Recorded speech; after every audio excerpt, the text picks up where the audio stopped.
Las ventanas no se rompieron. Las cerraduras seguían puestas. Y sin embargo, 11 niños desaparecieron. Era la madrugada del 15 de octubre de 1967, cuando el Hogar Infantil San José dejó de ser un orfanato y se convirtió en un econ a las 2 y 4 de la mañana. 11 camas quedaron vacías, las sábanas aún tibias, los cepillos de dientes intactos, y un silencio tan perfecto que dolía. No hubo gritos, no hubo testigos, solo una noche que nadie pudo explicar, y un secreto que la tierra se tragó sin dejar marcas en las autoridades. No sabían qué buscar. La iglesia prefirió rezar. El pueblo aprendió a callar. Pero hubo un hombre que nunca olvidó. Su testimonio, años después, rasgó el velo de lo que parecía una historia muerta. Y cuando habló, lo que dijo, nadie quiso escucharlo dos veces. El Hogar San José no era un sitio de alegría, era una casa de ladrillos apagados, encajada entre campos secos y árboles que crujían aunque no hubiera viento. Desde afuera parecía un refugio, desde adentro una jaula con horario en pisos que rechinaban sin culpa en ventanas enrejadas, dormitorios donde las risas duraban lo que una vela encendida bajo la lluvia. Las monjas eran muchas, pero la única que realmente mandaba era la Madre Esperanza, fría, precisa, de mirada hundida. A veces, los niños decían que no dormía, que escuchaban sus pasos, incluso cuando las luces ya estaban apagadas. Angadas, las 7:45 de la noche del 14 de octubre, la hermana Guadalupe hizo el conteo. Todos los niños estaban en sus camas. Algunos murmuraban oraciones, otros simplemente se aferraban a sus mantas como si supieran algo. A las 8 de la noche, las luces se apagaron. A las 10 de la noche, empezó el turno del vigilante nocturno, y a las 2:00 de la madrugada, el silencio cambió de tono. Aurelio Campos era un hombre que no sobresalía. Manos temblorosas, pasos suaves, cara de quien lleva años sin reír de verdad. Recorriendo el pasillo principal, notó algo mínimo. La puerta del dormitorio Mayo R estaba entreabierta. Nunca quedaba así. Nunca encendió su linterna. Despacio, a cada paso sonaba como un disparo. La luz proyectaba sombras torcidas sobre las camas. Y entonces empezó a contar en una, en dos, 5, 11 camas vacías, todas en línea, las mantas dobladas hacia un lado, como si los niños se hubieran levantado en silencio. Al mismo tiempo, Aurelio no gritó, no supo cómo corrió al despacho. Despertó a la Madre Superiora a golpes en la puerta. Se encendieron luces, se oyeron pasos descalzos. Las otras hermanas bajaron envueltas en hábitos como fantasmas sin fe. Buscaron en el comedor, en los baños, en la capilla. Nada. La puerta principal seguía cerrada con llave, las ventanas selladas y ningún rastro en el suelo. Así salieron. ¿Cómo? A las 4:30 llegó la policía tarde, con sueño y con desinterés en el agente moreno, de barriga inflada y voz somnolienta.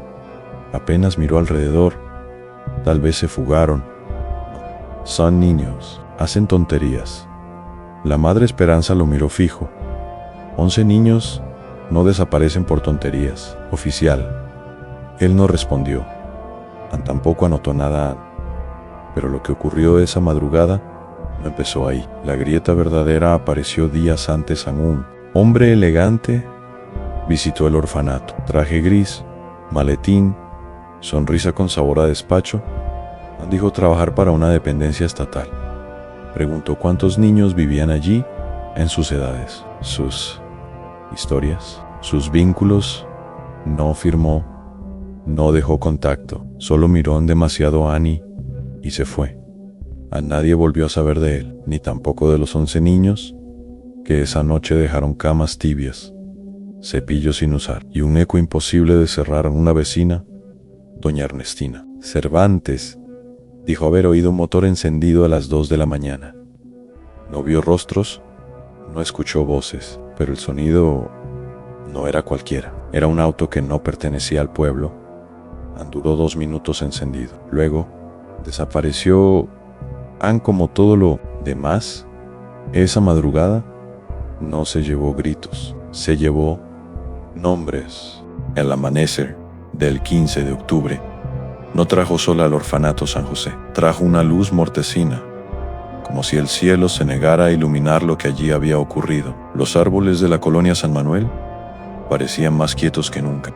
El viento rozaba los barrotes con la misma rutina, pero esta vez no traía frescura. Traía un silencio espeso. A las 6 en punto, las hermanas se reunieron en la capilla, no para orar por esperanza, sino para sostenerse unas a otras.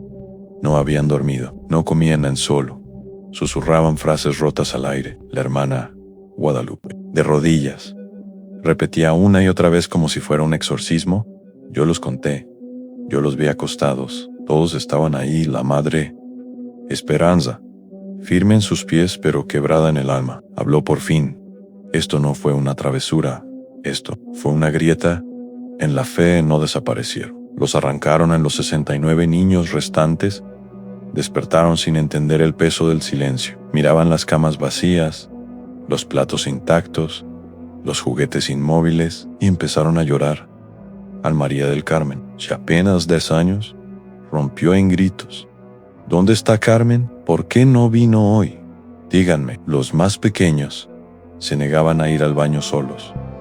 Los mayores no querían comer. El miedo era una sombra que se deslizaba entre los pasillos. Sin permiso, sin voz, los rumores cruzaron los muros. Los vecinos empezaron a llegar con rostros de horror y curiosidad.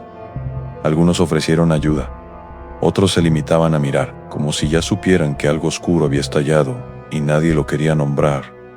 A una anciana, doña Esperanza Cervante, se acercó al portón. Su voz era frágil, pero su memoria no temblaba. Vi un coche detenerse como a la 1 de la mañana. El motor quedó encendido. No vi quién bajó. Solo escuché nada y luego se fue a la policía. No lo anotó, no lo preguntó, no lo investigó. Era apenas una frase, pero encerraba una clave en la comandancia. La desaparición fue tratada como una fuga colectiva. El comandante, Raúl Delgado, barrigón y con apuro por volver a su café, lo dejó claro. Seguro se cansaron del encierro. Ya aparecerán pidiendo pan en alguna esquina. La palabra investigación era solo maquillaje. Lo que hubo fue negligencia. No buscaron huellas, no interrogaron a nadie, no preguntaron siquiera si las camas estaban deshechas. No vieron nada, porque no quisieron ver. Los días comenzaron a doler. Cada minuto sin respuestas se volvía más pesado que el anterior. Y cuando ya parecía que todo quedaría archivado como una anécdota triste, apareció un nombre que cambió el rumbo: Joaquín Herrera, detective en civil, reservado, sin uniforme ni cigarros, pero con algo que los demás no tenían: un interés real. Llegó el 16 de octubre, miró el orfanato como si leyera una carta escrita, con gritos invisibles. Habló poco, pero escuchó todo. ¿Qué pasó la noche del 14? Preguntó sin levantar la voz. La madre Esperanza relató cada minuto, desde la misa hasta la última revisión de camas. Herrera no interrumpió. Solo. Pero cuando terminó, preguntó: ¿falta algo más además de los niños? ¿Objetos personales? Nada, respondió ella. Todo sigue ahí. Hay libros en zapatos, muñecos en ropa, como si se hubieran evaporado con la ropa puesta. Mostraron señales de querer escapar. Jamás aquí se sentían seguros. No querían huir, querían pertenecer. Y entonces apareció una grieta en la rutina. La hermana Guadalupe mencionó un detalle enterrado. Semanas antes vino un hombre elegante, con un maletín negro. Dijo ser del gobierno. Quiso saber cuántos niños vivían aquí, sus edades, nombres en salud. Dejó algo, una tarjeta. Nada, solo se fue. Él nunca volvió, pero preguntaba demasiado. Ana Herrera cerró su libreta. Su voz bajó aún más. Eso no fue una visita, fue un inventario. Esa misma tarde, Esteban Ruiz, campesino humilde, llegó al portón del orfanato con algo entre las manos. Cenizas y tela quemada. Encontré esto en mi terreno, a 2 kilómetros. Es raro. Nadie va por allá.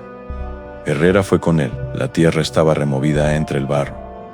Trozos de uniforme infantil, una falda gris, un pedazo de mochila con dibujo, un botón azul con forma de estrella.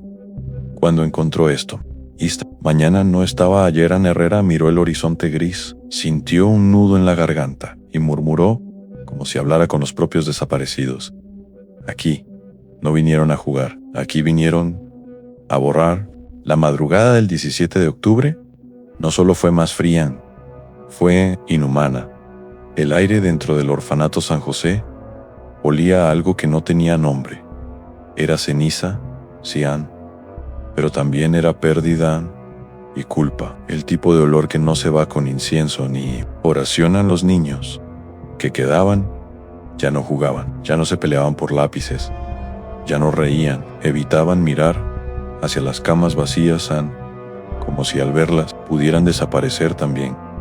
A las hermanas se movían como espectros, descalzas, cansadas, pisaban el suelo como si les doliera, y el detective Herrera no dormía, no comía, no hablaba mucho, pero miraba todo desde el hallazgo de la fogata.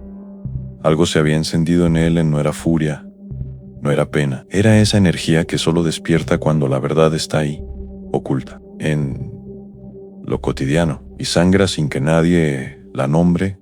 No estamos ante una desaparición, estamos ante una operación, anotó en su libreta, y desde entonces no paró durante 3 días seguidos. Interrogó a cada persona del orfanato Monjas, cuidadores, limpiadores, cocineras, y a cada niño que pudiera pronunciar su propio nombre. No buscaba culpables, no buscaba fisuras, buscaba esas frases que no cierran, las miradas que escapan al suelo, los silencios donde antes había certezas.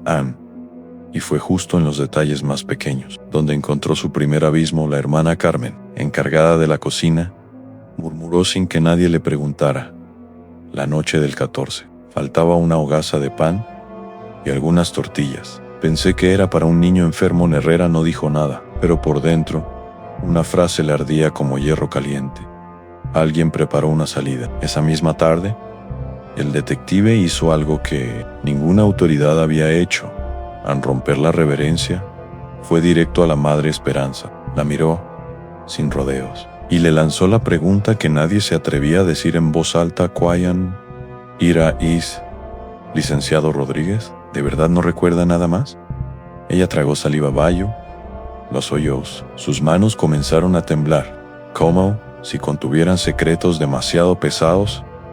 Dijo que vendrían traslados a una institución en Ciudad de México para educación especial.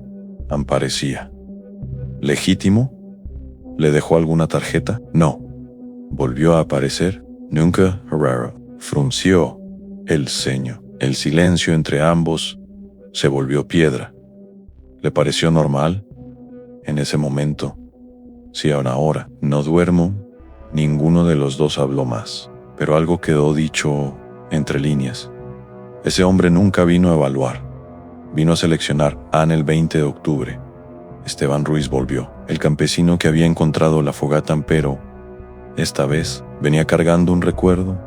Vi luces esa noche, dijo, mirando al suelo, cerca de donde hallé los restos. Pensé que era un coche perdido, pero ahora no estoy seguro. Herrera lo escuchó sin pestañear. Y testimonio, por más difuso que sonara, confirmaba algo que ya presentía. La operación no había sido al azar. Fue planificada, ejecutada con precisión y encubierta con negligencia. El detective pidió refuerzos, peros, rastreadores, archivos de otros orfanatos, registros de carreteras.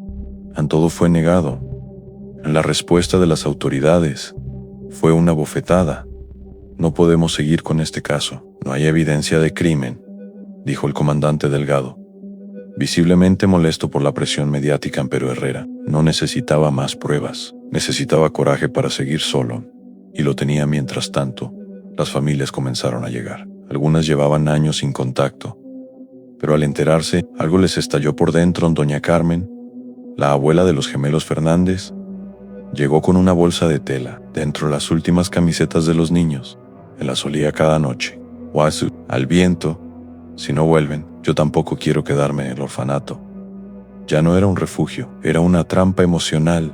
Los niños que quedaban temblaban por la noche, gritaban si alguien abría una puerta en C, orinaban en la cama, evitaban mirarse a los ojos.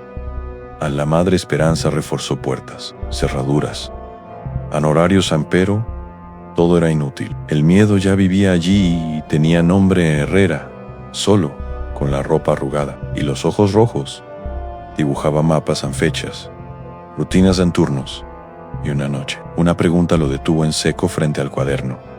Y si no fue un rapto, sino una selección, no había rebeldía ni protesta, ni mensaje. Había lista previa. Un patrón en esa noche soñó con un pasillo largo, camas vacías en silencio total, y al fondo, una niña de trenza decía: no nos llevaron. Nos de contaran. Despertó con el cuerpo helado y entendió que estaba buscando en el lugar equivocado. No era como se fueron, era porque ellos, durante los primeros 10 días tras la desaparición, el orfanato San José dejó de ser refugio, se convirtió en un lugar suspendido. Una casa donde el eco tenía más presencia que los pasos. Los pasillos seguían limpios, las camas intactas, los armarios ordenados. Pero el aire olía a ausencia en cada mañana.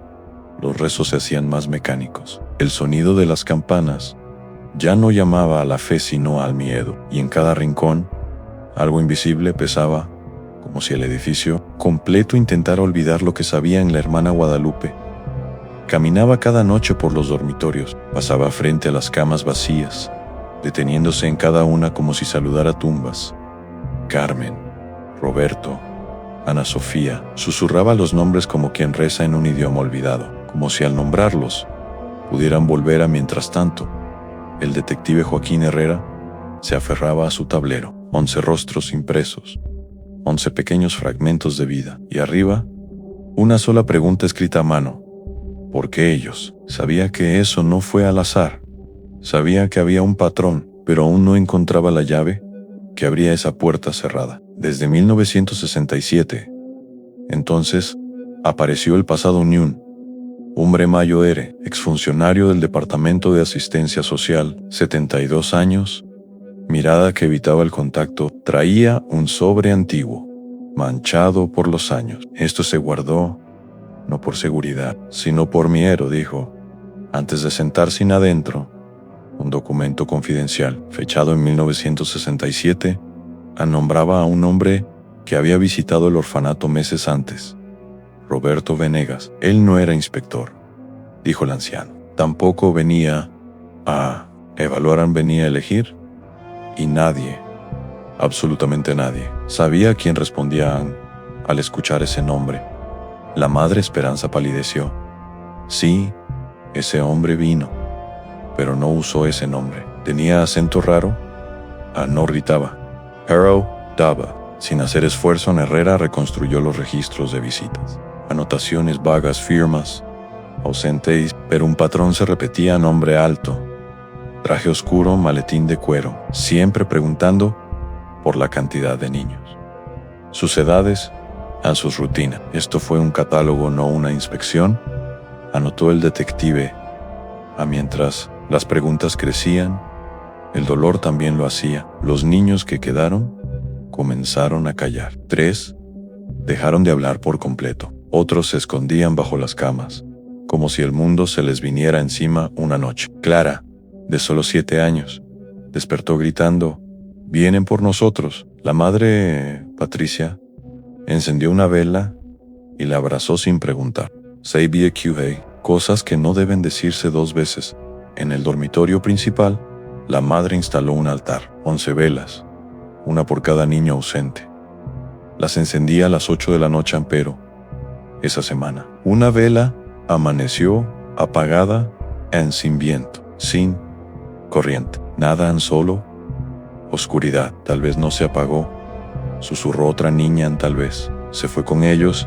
El 27 de octubre sonó el teléfono en la oficina de Herrera. Una voz temblorosa pidió hablar a Esteban Morales, ex chofer del gobierno. Cita en un parque, lejos de todo, el 15 de octubre de 1967, Me ordenaron conducir un auto, sin placas, a una casa en San Pedro Cholula, dijo, sin levantar la mirada. Allí vi 3 hombres y 11 niños.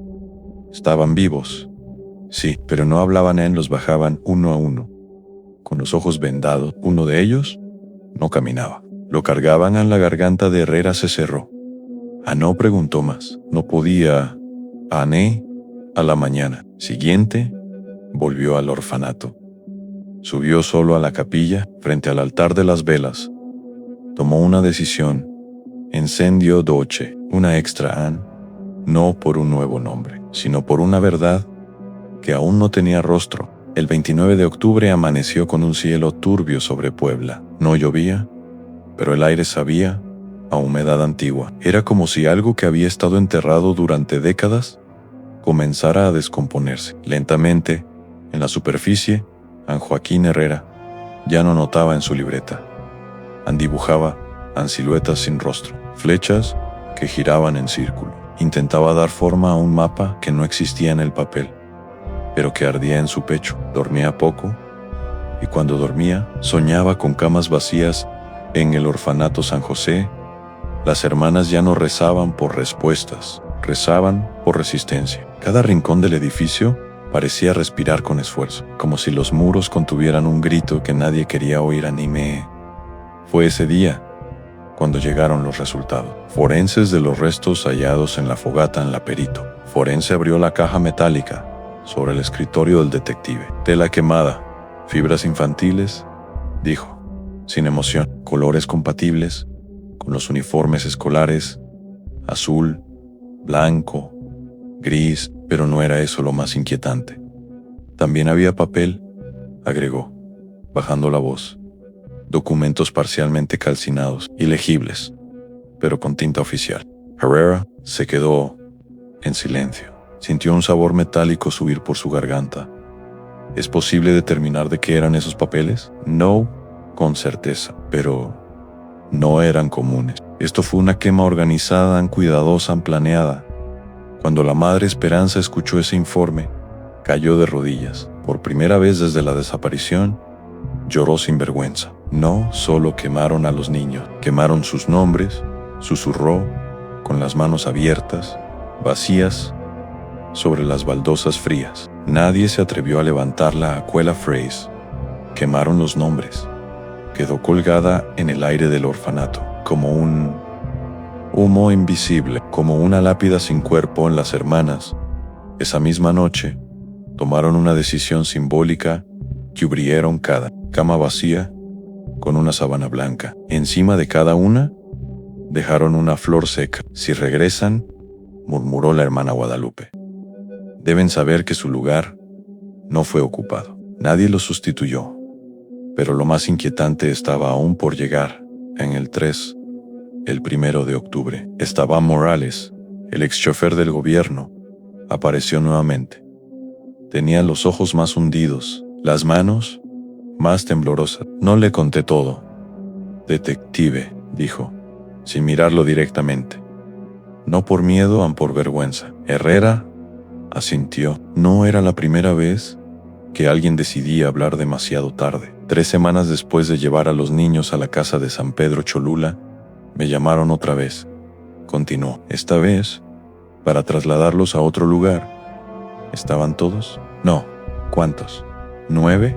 ¿Y los otros 2? Dijeron que fueron reubicados, pero el tono no era de alivio, era de clausura, de sepultura verbal, donde los llevó a una casa en la colonia Roma, Ciudad de México.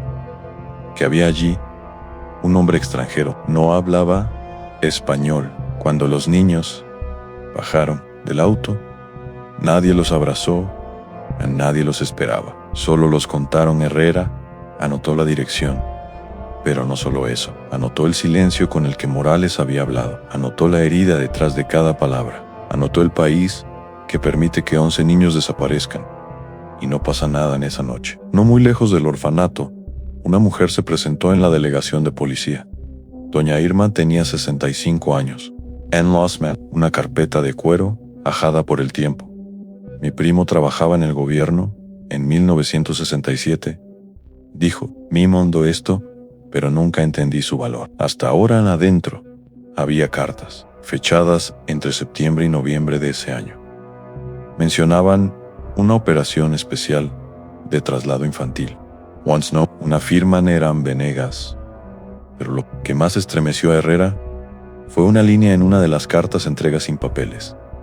Protección asegurada a no se archivará. El detective volvió al orfanato esa misma madrugada. Subió al sótano, un lugar que nadie pisaba desde la desaparición. Allí, entre polvo y cajas cerradas, encontró un baúl con un candado oxidado. Lo rompió. Dentro había una muñeca sin ojos, un zapato pequeño con el nombre Ana escrito a mano en la suela, un cuaderno de espiral con páginas arrancadas, un espejo roto, cubierto de polvo. Herrera no habló. Se arrodilló, tocó cada objeto como si fueran huesos, y entonces escribió en su libreta: el olvido no se quema, se guarda, y a veces se hereda. Esa noche, al pie del altar improvisado, 11 velas ardían como siempre, pero una de ellas, la de Carmen, comenzó a titilar como si soplara un viento que no se sentía. La hermana Clara, sin moverse, dijo en voz baja: la vi en el reflejo del cristal. Estaba al final del pasillo. La madre Patricia no preguntó más. Solo una vela extra, y dejó la puerta de la capilla entreabierta. Noviembre llegó con pasos fríos y silenciosos a Puebla, pero en el orfanato San José, lo que helaba no era el clima, era el peso de lo que nadie decía. La ciudad seguía su curso, pero adentro, todo estaba suspendido en el mismo día. Las hermanas repetían las oraciones, como si eso lavara las ausencias, y los niños. Llano Yagabán, el detective Joaquín Herrera, apenas comía, dormía mal y hablaba menos. Pasaba las noches en su cuarto alquilado, rodeado de papeles, mapas, nombres, escritos a mano, pero había algo que no lograba descifrar, un espacio en blanco que lo miraba fijo desde la pared. Y esa ausencia pesaba como un cuerpo. El 3 de noviembre, una carta sin remitente fue deslizada por debajo de su puerta en un sobre manchado. Una sola hoja escrita a máquina en siga, preguntando: ¿y será el número 12? Y un anexo, un memorando fechado en 1967, con membrete oficial, firmado por Era en Delgado, el mismo comandante que cerró la investigación semanas atrás. El documento hablaba de un programa de recolocación infantil selectiva, niños con aptitudes especiales destinados a proyectos culturales internacionales, pero una línea resaltada en tinta roja le provocó náuseas. En caso de no adaptación, activar protocolo final. En Herrera sintió un temblor en la espalda, no por el contenido, sino porque al leer eso, por fin entendió. 2 de los 11 no encajaron y, por eso, ya no estaban. Ese día no volvió al orfanato. Fue directamente al archivo muerto de la Procuraduría. Pasó horas entre cajas olvidadas, etiquetas ilegibles, nombres borrados por el tiempo, hasta que halló una caja sin número abierta, polvorienta, y adentro 3 fotografías, ninguna con fecha, ninguna con nombres. Pero la primera mostraba 9 niños en fila, con los ojos cubiertos. La segunda, una camilla metálica, vacía, manchada. La tercera, puerta cerrada con un símbolo dibujado a mano, una estrella. Herrera la había visto antes. Era la misma del expediente de adopciones ilegales internacionales a la garganta. Se le cerró, el hilo dolía, y el silencio le gritaba al oído: te estás acercando demasiado. El 4 de noviembre, decidió visitar el asilo San Joaquín. Allí vivía Fernando Morales, exfuncionario de la Procuraduría. 78 Acres, enfermo, pero con la memoria intacta. Yo traté de hablar. Herrera, dijo el anciano sin levantar la mirada, pero no se puede luchar contra quienes escriben los finales antes de que empiecen las historias. ¿Quiénes son? Los que hacen que todo parezca legal, incluso cuando no lo es. Afuera, el cielo se llenaba de nubes moradas, y adentro, Herrera supo que ya no era cuestión de justicia, era de memoria. Esa noche Volvió al orfanato. Subió hasta la vieja sala de costura, una habitación sellada desde 1967. Anne forzó la cerradura. Entró en el olor a moho. Lo golpeó. Poró al fondo, colgado con cinta envejecida. Estaba el recorte de un periódico. An orfanato recibe donación internacional. Año 1965. En la imagen, un hombre de traje oscuro sonreía entre las monjas. Era Roberto Venegas, dos causantes de las desapariciones. Estaba allí. Desde antes de todo, Anne Herrera se dejó caer en el suelo. El polvo subía como humo, pero sus pensamientos eran más densos. La pregunta ya no era ¿quién se llevó a los niños? Era otra, más brutal. ¿Por qué México cayó durante 3 décadas? A la mañana siguiente, encontró el neumático de su coche rajado. En el parabrisas, otro papel. Solo decía: a los niños ya no están, pero usted sí. Anne, cuídese. Anne no respondió. No. Solo condujo, en silencio, hasta el orfanato. Subió a la capilla en allí.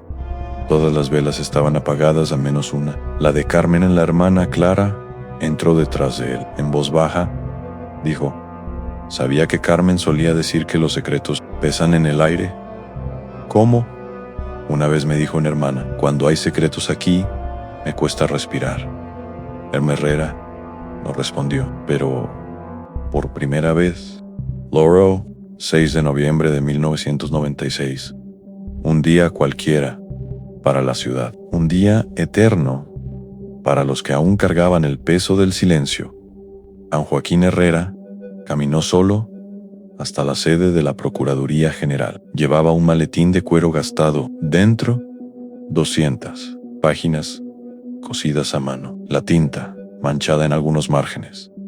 El aire más denso que nunca. Ese era su informe final. Su verdad, o al menos lo que había sobrevivido a las sombras.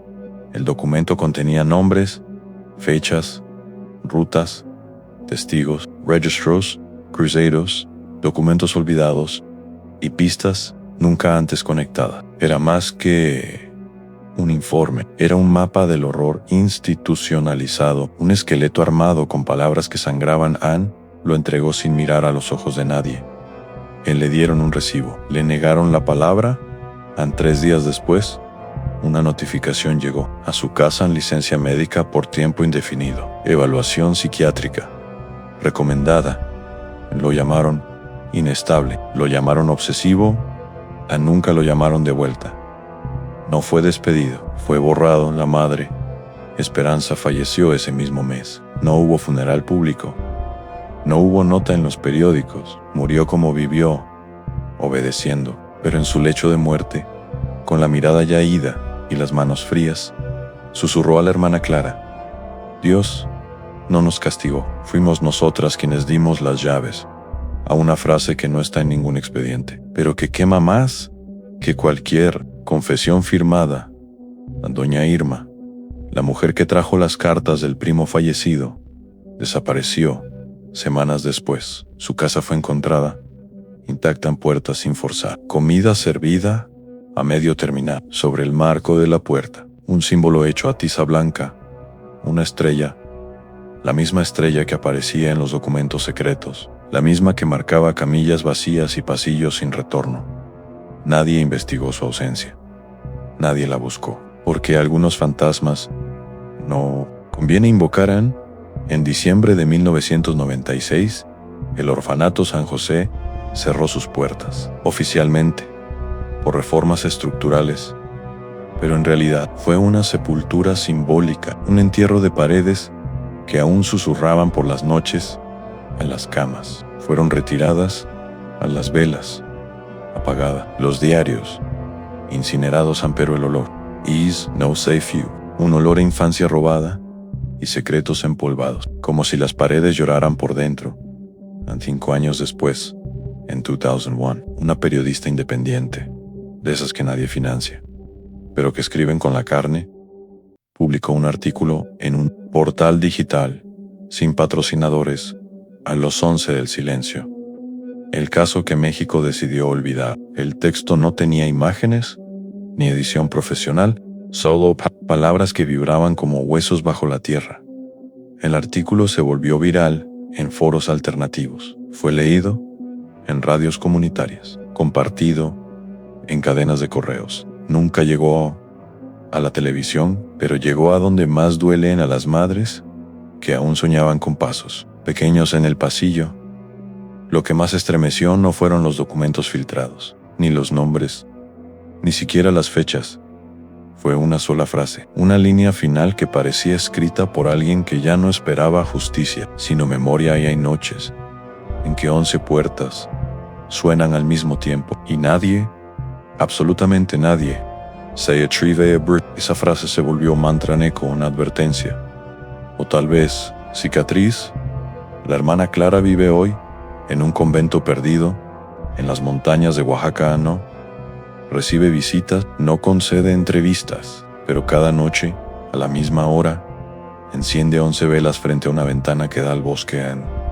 No lo hace por devoción, lo hace por memoria, porque sabe que la luz no trae a los que se fueron, pero impide que el olvido los entierre por segunda vez. Y Herrera envejeció, solo nunca se casó, nunca regresó a su ciudad natal, pero en su escritorio aún descansa un diario rasgado, con páginas en blanco, sabra la tapa, un único post-it, amarillento, escrito con su letra temblorosa. A la memoria no necesita justicia, pero la humanidad sí. Y cada vez que alguien toca esa libreta, una brisa extraña recorre el cuarto, como si las 11 ausencias aún respiraran por ella, porque algunos secretos no mueren, solo esperan pacientes, invisibles a que alguien los nombre de nuevo. Y cuando eso ocurre, no hay silencio que alcance para cubrir el sonido de 11 pasos que vuelven, aunque nadie los vea. Y si alguien también te borrara de la historia y nadie lo notara, ¿alguna vez sentiste que el mundo decidió olvidarte, aún estando vivo? Si llegaste hasta aquí, quizá no sea por curiosidad, quizá es porque algo de ti también desapareció alguna vez, y nadie preguntó dónde quedó, porque hay cosas que duelen más que la muerte: ser ignorado, ser reemplazado, o peor, ser recordado como si nunca importaste. Los 11 niños de esta historia no fueron los únicos, a miles más. Nombres que nunca se registraron, cartas que nunca se enviaron, camas que nunca fueron deshechas. Pero hoy tú puedes romper ese ciclo. Escribe en los comentarios el nombre de alguien que merezca ser recordado. Puede ser un hijo, un hermano, un vecino, una parte de ti misma que el tiempo quiso callar. No importa si nadie más lo entiende. Nosotros, suscríbete si alguna vez cargaste un silencio que no sabías cómo explicar. Este canal existe para dar voz a esas ausencias que el mundo enterró sin ceremonia. Comparte este video si alguna frase de esta historia se te quedó pegada en la piel. Hazlo por quienes ya no pueden hablar. Y si esta noche sientes un suspiro que no viene del viento, o ves una vela temblar sin que haya corriente, no tengas miedo. No es un fantasma. Y la memoria tocando la puerta, la vas a dejar entrar.